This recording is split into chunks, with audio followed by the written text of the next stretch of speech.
Turnip Boy commits tax evasion.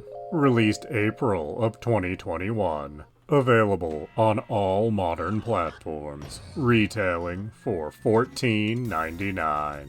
Turnip Boy is a very short, very simple, Zelda-like game.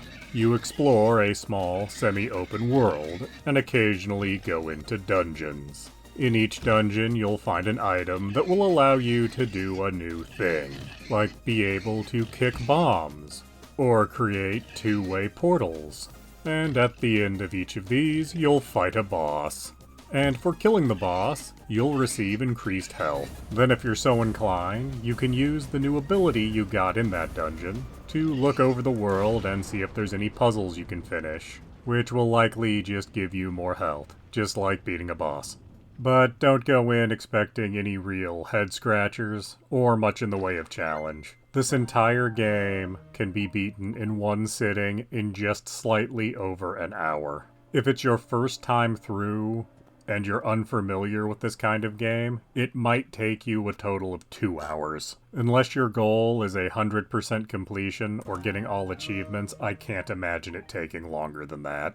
But while this game doesn't last very long, it's not without its charm. As it starts, you notice you're in a world of plant people, with a lot of dialogue that's very tongue-in-cheek, aiming for a mildly humorous tone.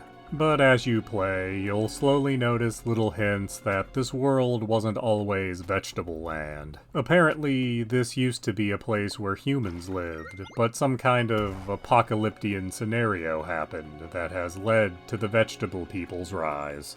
Exactly what happened is rather open to interpretation. Once you finish the main story, you then unlock a train that is infinite, and each car of the train is a combat challenge. And as you might guess, each car is slightly harder than the last. Doing this will give you tickets. Tickets that you can trade for purely cosmetic items. I am not entirely sure what the draw of any of that is meant to be, as the combat here is both simple and unchallenging. So it simply becomes a grind at a certain point. Fairly early on, in fact. But is Turnip Boy commits tax evasion worth your time and money?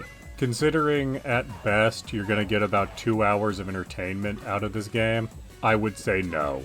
$15 is simply too high an asking price for a game that is this limited on content. While it is enjoyable for its short duration, there's nothing here to keep you coming back. If you are really curious about this super short, super easy, Zelda-like experience, I would not pay more than $5 for this.